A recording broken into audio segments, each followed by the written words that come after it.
professionnels du bâtiment ou particuliers, pour vos articles de bricolage et de construction, choisissez Batimax. Batimax, la qualité au meilleur prix. Manolotra anao ny fampalalam-baovao. La 4G Patelma vous présente Ny Vaovao. Ny fampalalam-baovao hoarainao miaraka amin'ny lavashkiri ho finaritra ny tontolo andronao. Blue Line TV safidy tsara indrindra manolotra anao. Ny fampalalam-baovao. VTI manolotra anao ny fampalalam-baovao.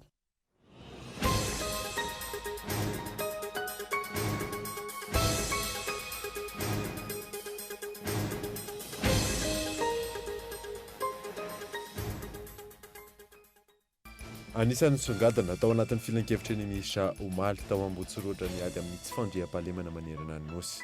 Ho tonga afaka 2 volana na gidiby ho ampiasain'ny mpitandro ny filaminana. Nahazo fampitaovana mitetina 7 alina euro avy amin'ny vondrona Europeana ny CNIDH. Ny fanamafisana ny fanadihadiana momba ny fanajana ny zon'olombelona no takalon'izany ho ny vondrona Europeana. Isan'izany ny raharaha Antsakabary.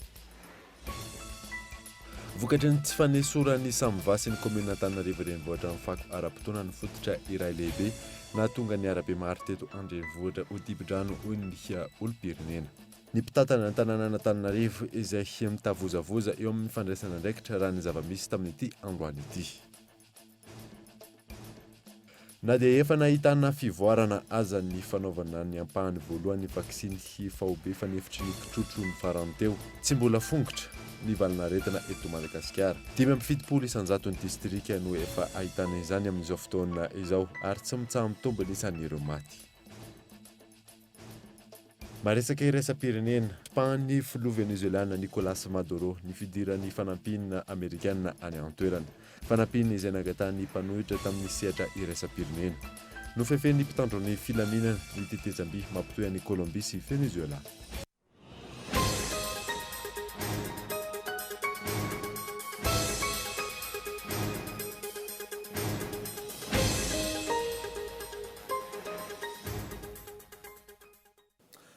Ankafalena indray tompoko lasy tompoko vavy ny tsy dia tokantrano amin'ny ity alina ity fotoana vaovao eto amin'ny Kolo TV ka manazanao ary. Anaraka izany hatramin'ny farany an'botsika ny vaovao dia anisan'ny songadana tao anatin'ny filan-kevitry ny minisitra omaly tao Ambohitsirotra niady amin'ny tsy fandriam-pahalemana manerana ny nosy. Ho tonga afaka 2 volana na gidiby ho ampiasain'ny mpitandro ny filaminana. Fezora faly. Tsy maintsy irosoana ny famondrana ireo mponina amin'ny tokantrano. 730 manodidina anam-pamarinana izay no nivoatra nandritra ny filan-kevitry ny minisitra ny tanterahana omaly teny Ambohitsirotra. Nofaritan'ireo manam-pahaizana ireo faritra ahina voakasika mivantana na tsy amin'ny fihodisahany tany, netsy amin'ny village voara Andotapenaka sy ny tany ny ministera ny fanajariana ny tany, ny toeram-ponenana ary ny asa vaventy eny Iarnarivo araka izany no amondrana azy ireo. Nanome baiko ny anaovana audit amin'ny fananana fahazon-dalana hanorina trano ihany koa ny filohan'ny Repoblika. Nisongadina ihany koa ankoatra izay niady amin'ny tsy fandriam-pahalemana an-tanan-dehibe sy ambanivohitra. Tokony etsehana avokoa raha ny fanazavana ireo rafitra sy fitaovana rehetra ananana enti miady amin'ny tsy fandriam-pahalemana mandra-pitsangany rafitra vaovao. Efa nisy ny fepetra noraisin'ny Praiministra iadina amin'ny fakana ankeriny, nomena toromarika ihany koa ny Ministeran'ny Fitsarana ny mpitandro ny filaminana iady amin'ny asan-jiolahy sy ny eloka behivava. Tokony amafisina ho ny filohan'ny Repoblika ny fifandraisana amin'ireo mpitandro ny filaminana sy ny fitsarana, amafisina ny lalàna sy ny famaizana, indrindra amin'ny raharaha fakana ankeriny sy ny asan-jiolahy. Atsangana ny fonja manana aro manokana na prison spécialisée de haute sécurité amonjana ireo nanao eloka toy ny vonolona, alatromby, fanafiana amin'ny tampiadina. Tsy maintsy ravana ihany koa ny tambazotra napaka-ankeriny. Tsy maintsy hovaina endrika ny tsy fandriam-pahalemana mihoapapa nety Madagasikara ho ny filohan'ny Repoblika tao anatin'ny 8 Isaraka izany ny fividianan'ny fanjakana angidim-by miisa 5 iasan'ny mpitandro ny filaminana, afaka 2 volana no ho tonga eto Madagasikara ireo angidim-by ireo. Ho atao ny fanisana ireo fiarakodia sy moto no vidiana ny taona lasa ary isy ny fividianana fiara vaovao anampiana ireo ampiasain'ny mpitandro ny filaminana. Raha toy ihany koa ka ny taona 577 no nomena fitaovam-piadiana farany ny mpitandro ny filaminana, avaozina ny fampitaovana azy ireo amin'ity taona ity. Anisan'ny fanovana tiana entina anatin'ny fitantanana ny firenena ihany koa ankehitriny, fitsipitondratena maro no ilana fantsiana maingany amin'ny mpitantana sy ny mpiasam-panjakana tsirairay izany. Tsisy intsony araka izany ny fanaterana na fitsenana lehibe na androm-panjakana izay voatonga na andeha amitahiraka ny ivelany. Fandanimpotoana sy sakana amin'ny fanatanterahana ny asa izany raha ny fanazavana. Ankilany, anisan'ny didim-pitondrana niraisina nandritra ny filakevitry ny minisitra Omaly ny didy fananganana birao fandraisana ny fitarainan'ny besinimaro eo anivo ny fiadidiana ny Repoblika mahakasika ny fomba fiasan'ny sampatra raha-mpanjakana samihafa. Manelanelana, mampita ny raharaha amin'ireo tompon'andraikitra voakasika ary manao ny fanadihadiana amin'ny ankapobeny no asan'ny ity birao ity. Nesorina tamin'ny toerany ihany koa anitalen'ny fifandraisana eo anivo ny fiadidiana ny Repoblika. Manambahiny sampana fampahalalam-baovao amin'ity alina ity zany fandriamato Soleimana Mahmoud zay solo mavoaka ny ambanja teo aloha miarabanao tonga so eto amin'ny plateau an'ny Kolo TV. Araka ny hitantsika teo tanany fanadidina teo aloha teo fa efa misy ny fahavononan'ny gouvernement amin'izao fotoana izao hiadina amin'ny tsy fandriam-pahalemana nefa fantatsika ihany koa fa misy ny tsy fandriam-pahalemana amin'ny resaka alatra lavanina ny faritra ambanja iny ahoana mahakasika izay. Magnano mbala tsara na roa ato amin'ny plateau lalaina, magnano mbala tsara koa ny vahoaka eran'ny Madagasikara, indrindra vahoaka ny Sambrano magnaraka ty vaovao ty. Marigny tokotrany fa manjaka ny tsy fandriam-pahalemana indrindra mikasiky ny lavany ao Sambrano. Efa telo taona ngarangidiny zay naorian'ny vahoaka, nampahorian'ny vahoaka tamin'ny fitondrana teo aloha. Na dia niezaka aza zay efa antsehitriny zao efa manomboka fifamonoana zany le fanafina amin'ny tampiadiana. Zegny zavatra misy iainan'ny vahoaka ny Sambrano. Mandry mijaly ny vahoaka ny Sambrano.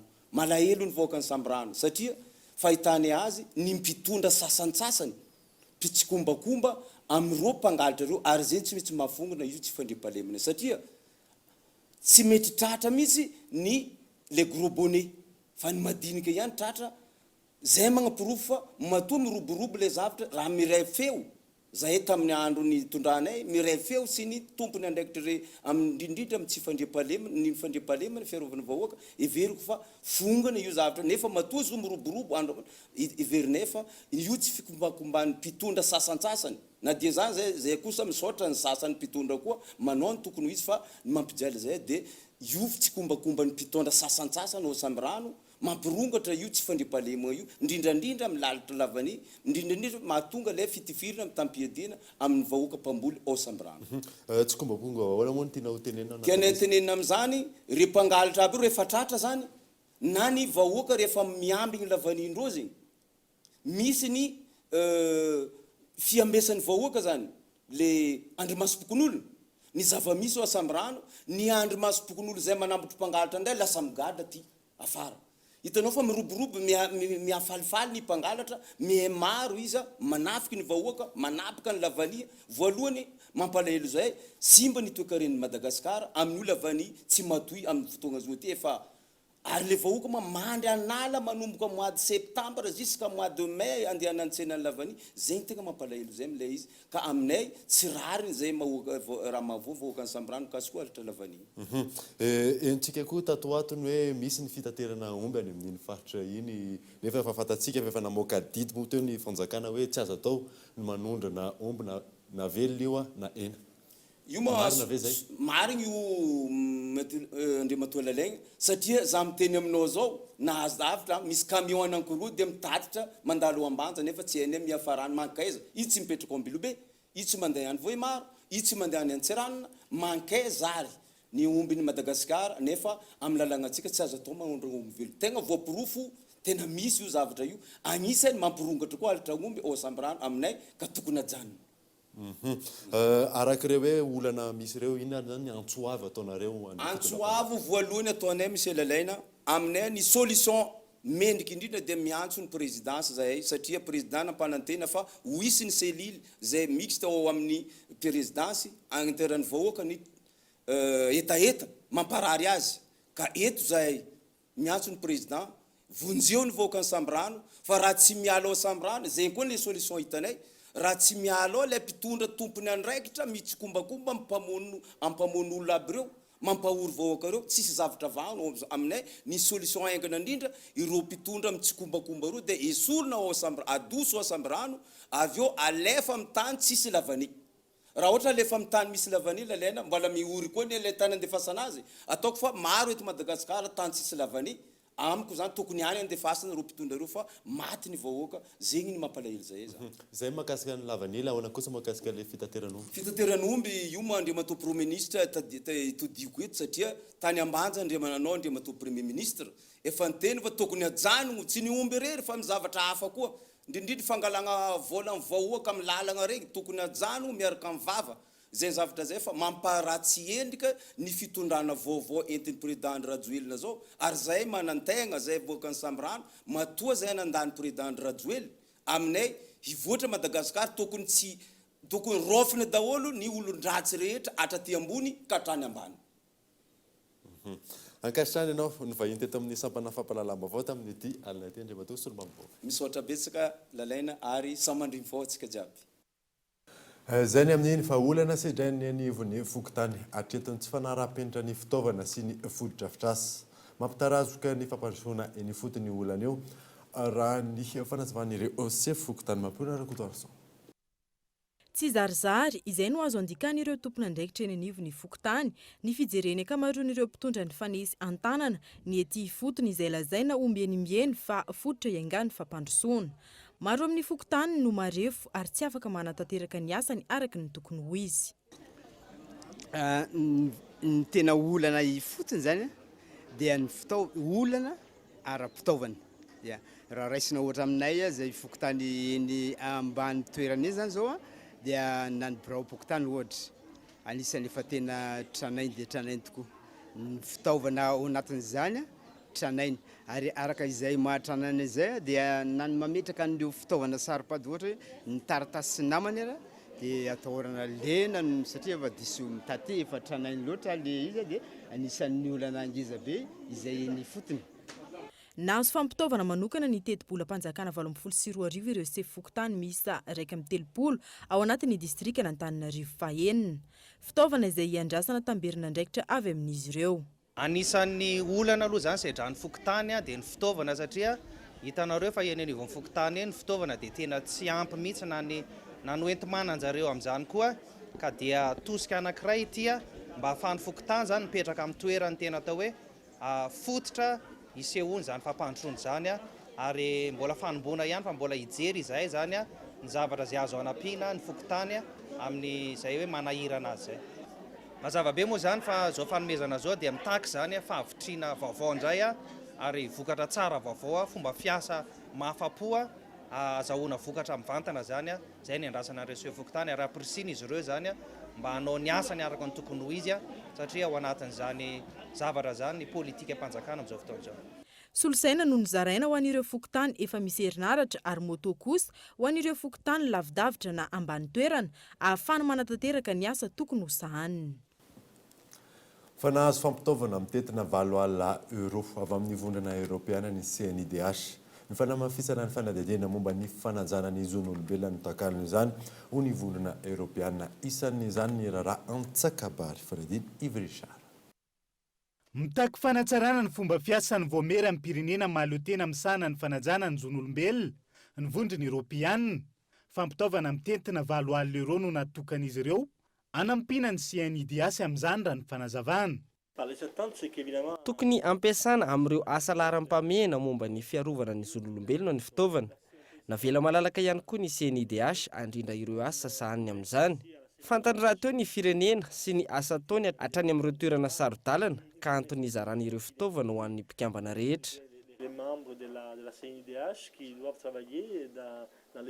Isan'ny mbola andrasana amin'ny CNIDH ny raharaha Antsakabary sy ny Resabeniely anatin'ny tambazotra an-tserasera momba ny fanajana ny zon'olombelona niatra tamin'ny tovovavy iray no tanàna teny amin'ny toeram-pitsaboana.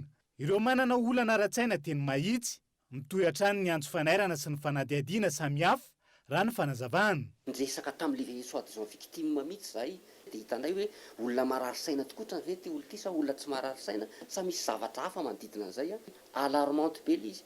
Vehivavy iray fotsiny hita tany nefa efa be dia be ny victime an'io. Ny tovovavy indrindra dia azika andrarana Antsakabary efa ao amin'ny tribunal eto Antananarivo ilay dossier. Efa nanoratra tany amin'ny tompona andraikitra tao zay hoe etsy ao ty satria zay voalazana nataonay. Zay nefa tsy mijanona amin'izay fa hoe rehefa tsy nataony manantrivo dia mandona foana zay isan'andro. Efa ohatra milona be le izy fa manino io zavatra io natao ty. Zay ary mangataka mihitsy hoe sao dia tsy tokony asiana tsony l'autorisation de poursuite satria misy fiarovana le izy a misy fiarovana dia zany hoe manjary manentanara manaka amina le fizotrany le fanadiadiana. Androany no natolotra ny CNIDS ireo fitaovana samihafa hanamavanana ny fanadihadiana ankoatra ny tsy fanajana ny zon'olombelona, andrasany vondrony ireo ampianina ny fanatsarana ny zon'ny ankizy, ny zon'ny vehivavy sy ny lafy ny famonjana ary ny fanafoanana ny fanandevozana. Andrasan'ny mpanara-baovao hitondra fanatsarana amin'izay asany CNIDS zay ny fampitaovana tsy ho fandaniam-bola fotsiny ihany. Fa vokatry ny tsy fanesoran'ny samyvasin'ny komuna Antananarivo renivohitra ny fako ara-potoana ny fototry ny iray lehibe natonga ny arabe maro teto andrenivohitra ho dibo-drano omaly ho ny mpanara-baovao ny mpitatana eo anivon'ny tanàna Antananarivo renivohitra izay mitavozavoza eo amin'ny fandraisana andraikitra raha ny zava-misy tamin'ity androany ity onasa. Toy izao ny zava-nisy teto Mahamasina sy ny manodidina tamin'ny 7 ora maraina teo.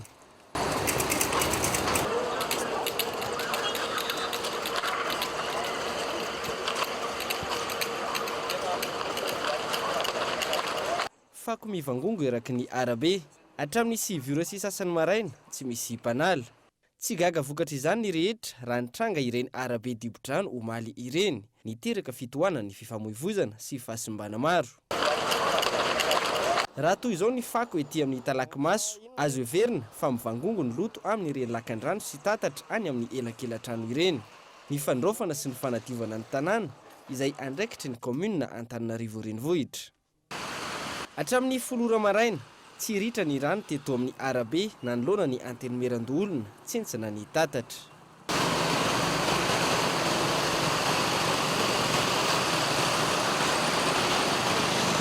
Ankoatra ny tsy fandraofana ny fako nanerana ny arabe teto Mahamasina sy ny manodidina, tsy nisy paka ihany koa ny fako eny amin'ny daban-jordira. Feno ny daba ka mivarina anatin'ny lakan-drano andrian-tany ny fako eto Andrifanambojanahary.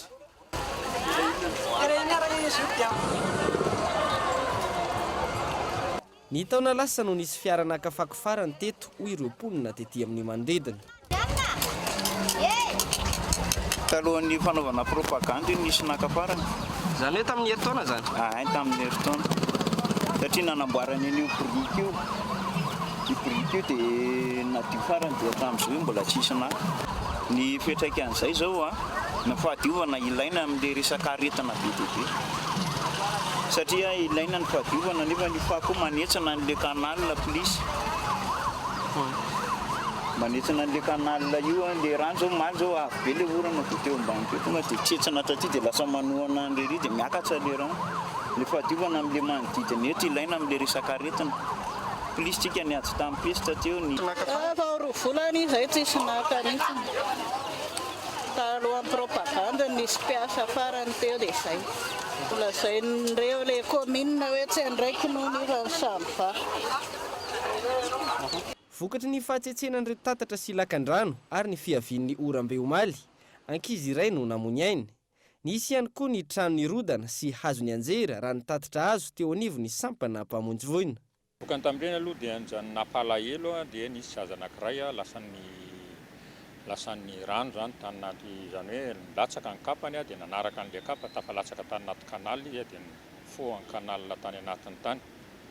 Efa natao ary ny fikarohana nandritra ny fotoana maty ilay zaza tsy tanany ainy satria raha tany Andraisoro zany nateliny tao anaty dalina ahanina ny sana vao navokany dia tsy tanany ainy io zaza io.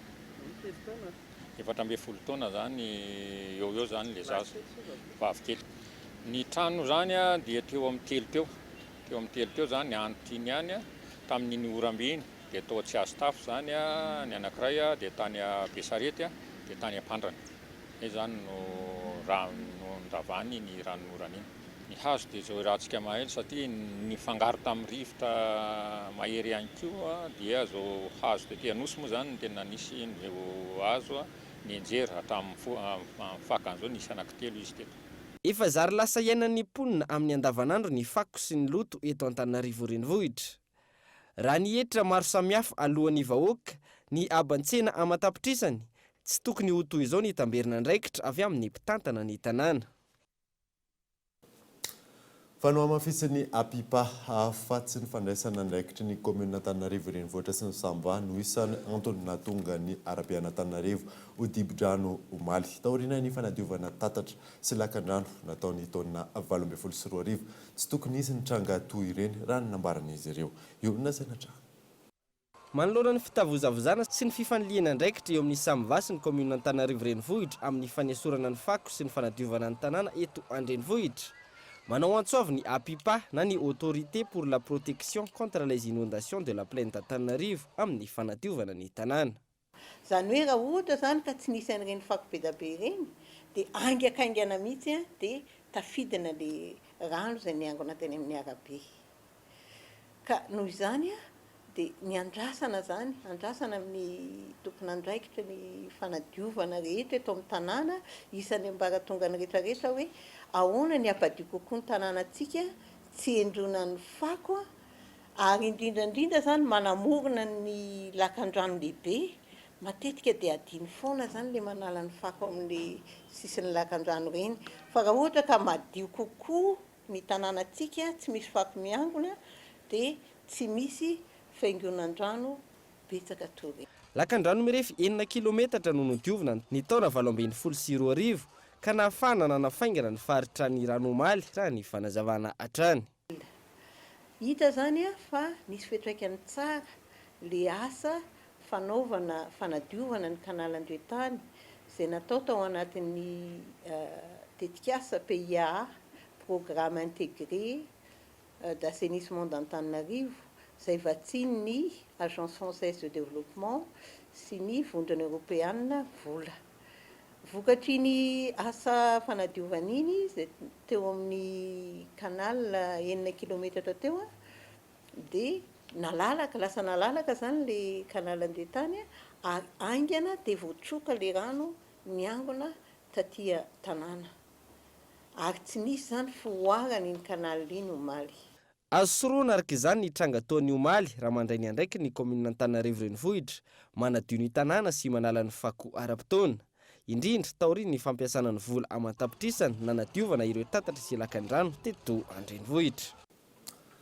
Fanahiditra amponjavonjo maika ny talen'ny kabinetra ny ben'ny tanàna izay efa chef Cisco teto Antananarivo ny taona 2024 araka ny ango Vaovao voaray makasika ny fanodikondirana volam-panjakana no antony izay fidirana amponja vonjo maika izay tateranao anatin'ny fampalala Vaovao ny antsipriny izay raharaha izay. Fa tonga eto amin'ny fotoanany dokavarotra isika aoriana izay nahitantsika ny fampitombon'ny mpizahatany tamin'ny taona 2024 teto Madagasikara feo ihany koa ny mahakasika ny valinaretina akitrotro rehefa avy eo ary.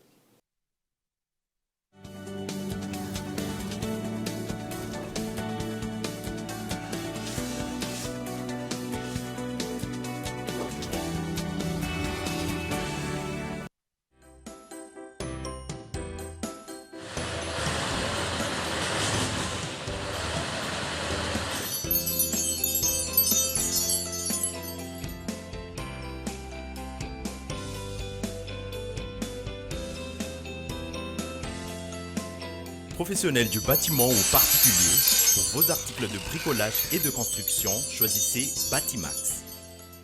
Batimax, la qualité au meilleur prix. J'ai envie qu'on passe beaucoup de temps ensemble.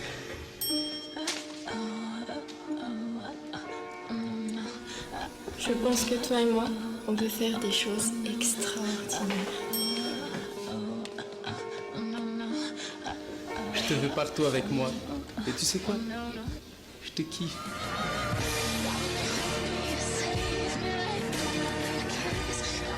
Pour la Saint-Valentin, je te kiffe en 4G. Découvre le WeKiff 4G et plein d'autres kiffs à partir de 50 000 arrières. Rendez-vous en Telma Shop. Telma, Safit numéro 1 Malagasy. VTI, une société de conception, de fabrication, d'installation de portes et fenêtres en aluminium, volets roulants, rideaux métalliques, vérandas, ainsi que vente de vitres étoiles, vous propose la gamme de produits adaptés à votre projet et budget. Et rendez-vous chez VTI à environ 150 mètres de Galanat à la Tamati. VTI, prêt à vous servir. misy zava-baovao indray ao anatin'ireo lavage kiri ankafizinao. Ny lavage kiri vaovao izay efa be calcium azy vitamine amin'izao fotoana izao dia mbola miampy fer indray. Ilain'ny ankizy amin'ny fampiasana vatana sy saina eny fa na ny lehibe ihany koa ary. Matsiro sy mampazoto homana foana mba ho fafinareta amin'ny mpianakavy. Lavage kiri ho finaritra ny tontolo andronao.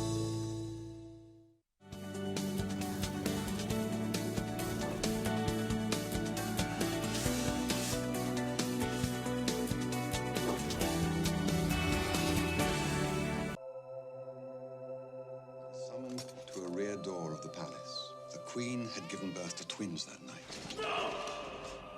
But when the king died and Louis came to the throne, he instructed me to lock his brother away forever.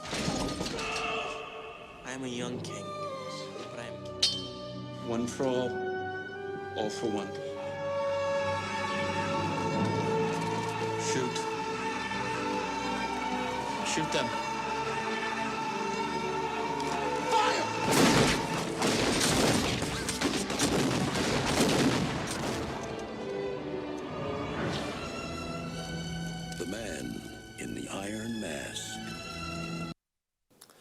Miveny eto amin'ny fampahalalam-baovao isika. Tsy hita mazava ny fepetrany raisin'ny commune Antananarivo renivohitra taoriana ny famoahana ny fampitam-baovao momba ny fanajana lalàna eto an-drenivohitra. Efa tara ihany koa ny famoahana izany hoy ny mpanara-baovao Fevrier. Volana vitsy tsy ifarana ny fiampitoam-piasan'ny ben'ny tanàna namoaka fampitam-baovao momba ny teboka maro na azon-tsikera sy na voasarignitra azy ny commune. Nampahafantarany tamin'izany fa tsy azo amidy, tsy azo andrenina sy varotana ny tany-panjakana toy ny trottoir, ny parking sy ny arabe. Tsy nanampikasana moka ny fampitam-baovao ny commune raha tsy nisy nitsindry avy amin'ny fivondrona ny coopérative mpitaterana eto an-drenivohitra raha ny fanazavana. Ny antony ahatongavanay amin'izao ty tenerana tamin'ny commune izao ny ampatsiahy tsara raha hoe aiza le assainissement, aiza le aménagement, an'le arébus sy ny refuge fa mbola misy mpivarotra ihany.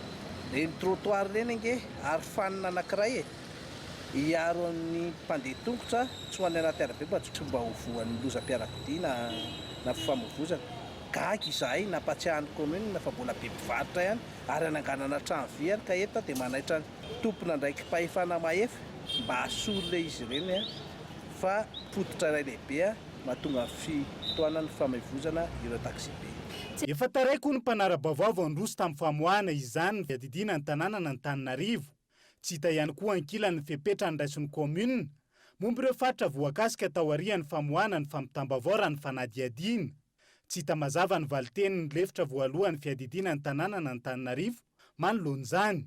Service maromaro ny concerné ato dia tsara angamba rehefa tena maninika an'le laminasa amin'izay nareo laminasa amin'izay dia mbola miverina nareo mbola manadiady gasika an'ireo le service rehetrarehetra reo satria misy fiaraha-miasan'ny service rehetrarehetra ao ny direction urbanisme et développement, ao ny direction transport, zany rehetrarehetra zany miara-mentana daholo. Raha ny hita hatreto mifanohatra amin'ny voalaza anatiny io fampahafantarana io ny zava-nisy teto an-drenivohitra.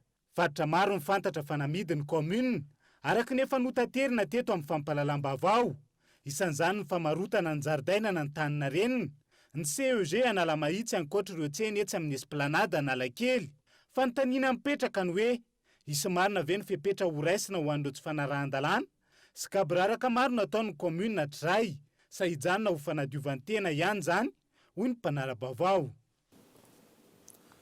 Tontolon'ny fizahan-tany kosa indray dia nitombo isa ny mpizahan-tany tonga teto Madagasikara ny taona 2024 raha ny antotan'izy avy amin'ny ministerany fitaterana ny fizahan-tany sy ny famantarana ny toetry ny andro tamin'ity androany ity. Maromaro ihany koa ny tanjona apetraka ao anatin'ny 5 taona raha ny fanazavana azo. Michela Leonardo. Niakatra enina faingo enina isanjato ny fahatongavan'ny mpizahan-tany teto Madagasikara ny taona 2024 raha ampitahaina tamin'ny taona 2024 raha ny antotanisy avy amin'ny ministerany fitaterana ny fizahan-tany sy ny famantarana ny toetry ny andro. Raha toka 5,5 hetsy ireo mpizahan-tany tonga ny taona 2024, 7,7 hetsy zany tamin'ny taona 2022 teo.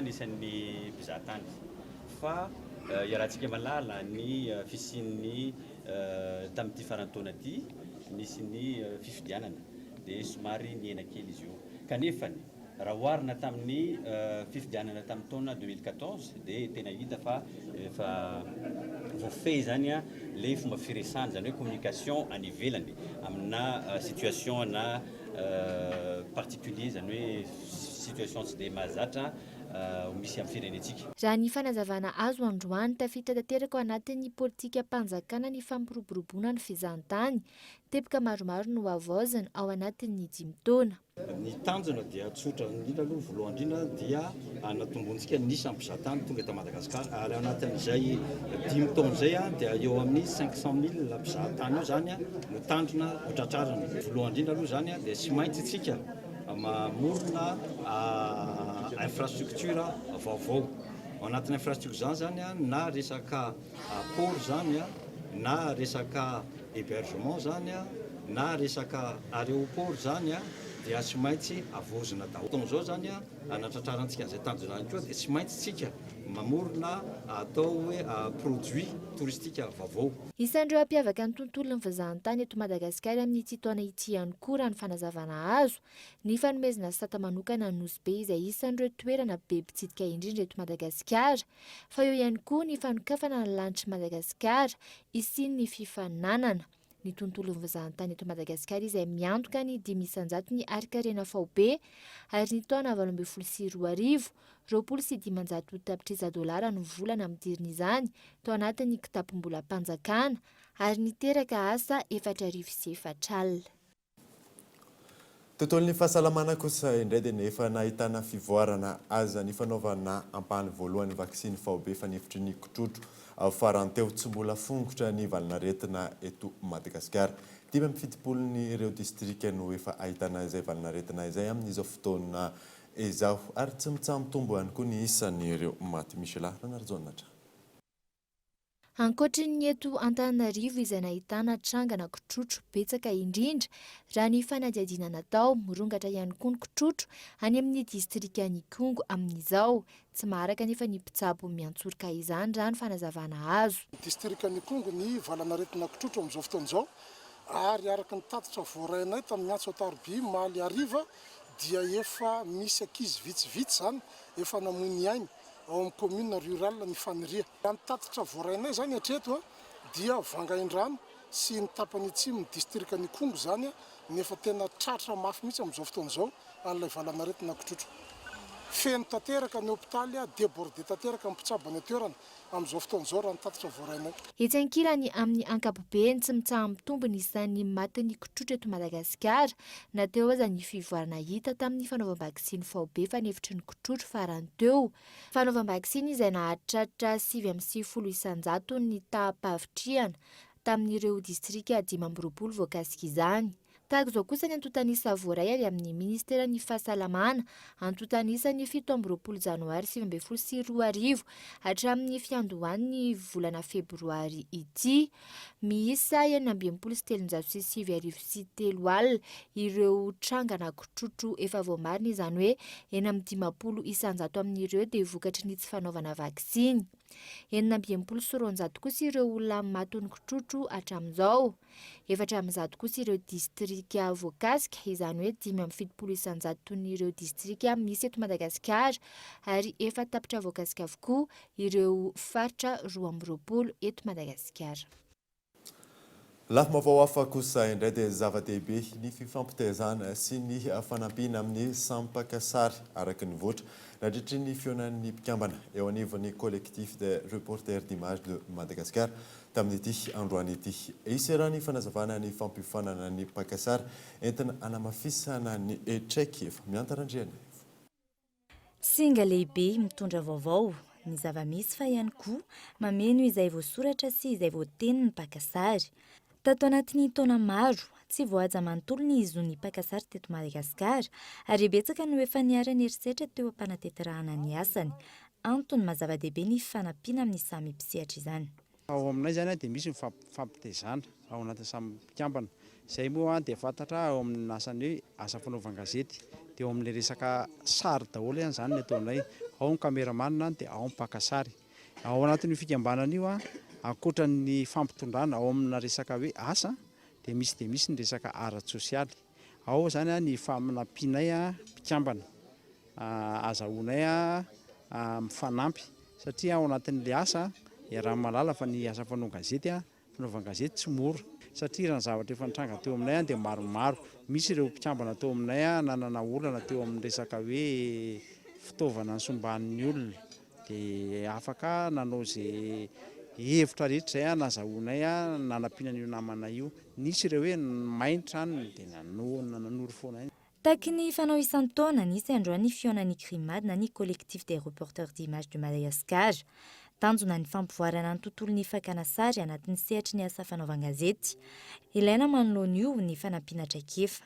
Anisan'ny tanjona amin'izao famarampararana ny fiam-pitokesana izao sy hiatrenan'ny fiam-pitokesana manaraka ny hitadiavana fifanana ho an'ny mpanao gazety pakasary sy rehefa miresaka pakasary zany dia ny caméraman sy ny photographe journaliste satria sapa hoe tsy ampy loatra le fanamafisana fahaiza-manao sy fifanakalozana ny traikefa aminareo satria tadio tsara fa ny mpanao gazety pakasary dia mpanao gazety feno mitovy amin'ny mpanao gazety rehetra na dia ny fampiarovana any amin'ny kianja ilalaovana ary dia manahirana.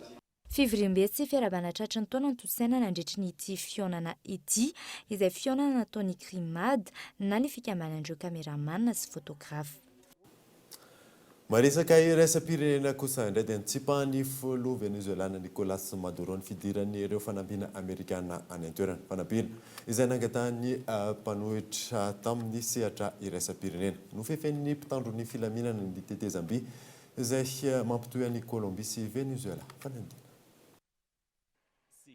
Kilometatra vitsy miala ny sisy tanin'ny venezuelano misy ireto fiaravaventin'ny amerikanina ireto saingy voarara tsy hiditra ho ny filoha Nicolas Maduro. Nofefen'ny miaramila ny tetezam-by mampitohy an'i Colombie sy Venezuela. Raha ny any amin'ny faritra Colombie, maro ireo mponina no manaitra ny fitondram-panjakana ny toerany ny amelana ireo entana ilaina amin'ny andavanandro ireo hiditra ho ny toerany. Le Venezuela n'en peut plus. Izahay mponina eto Venezuela dia leo ity ny farafahafahana ho anay izao ny fotoanany. Jamais. Fanampiana iraisam-pirenena nangatahiny Juan Guaidó mpitarika ny mpanohitra ireto tonga ireto saingy tsy avelan'ny fanjakana venezueliana miditra. Miatrika ny tsy fahampitsakafo sy fanafody ny ao Venezuela amin'izao fotoana noho ny fiakaran'ny vidim-piainana tafakatra sy 100 ankilany ny tany mponina miaina ao anaty fanitrana. Tena misy mihitsy ny olana ary mino aho fa maro ireo olona ao Venezuela no mila izany fanampiana izay na ho an'ny tenany na ny fianakaviany avy aloha izy ireo hiditra tsy mangataka mihoatra izay zahay. Any Caracas ankilany manamafy ny tsy fisian'ny krizy ao amin'ny maha-olona ny filoha Nicolas Maduro ary mandahy ireo fampidiran'entana rehetra sy ny fitsabahan'ireo vahiny. Efa vitako ny sy ny mpanjakana hoy izy aza mikitikitika ny Venezuela atsao Venezuela. Dia iny maresaka iraisam-pirenena iny manakatana vaovao tamin'ity zoma alina ity ankasitrany ianao nanaraka izany mandrosoa sy nadolto.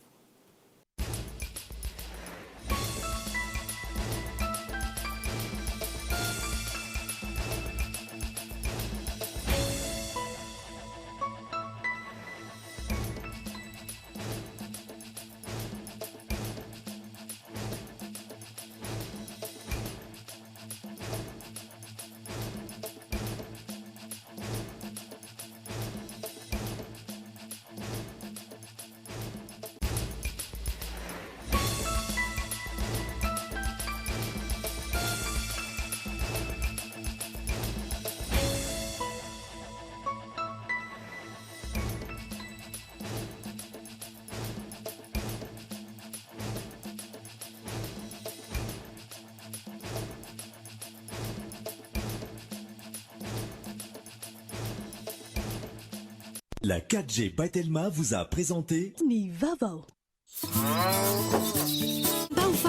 Narahinao teo ny fampalalam-baovao miaraka tamin'ny La vache qui rit ho finaritra ny tontolo andronao. Blue Line TV safidy tsara indrindra nanolotra anao teo. Ny fampalalam-baovao. narahinao teo ny fampalalam-baovao miaraka tamin'ny VTI, prêt à vous servir. Batimax vous propose sa gamme de luminaires rustiques en suspension avec applique pour tous les modèles à 70% de remise. Offre valable jusqu'à épuisement de stock. Alors, n'attendez pas. Batimax, la qualité au meilleur prix. nanolotra anao teo ny fampalalam-baovao.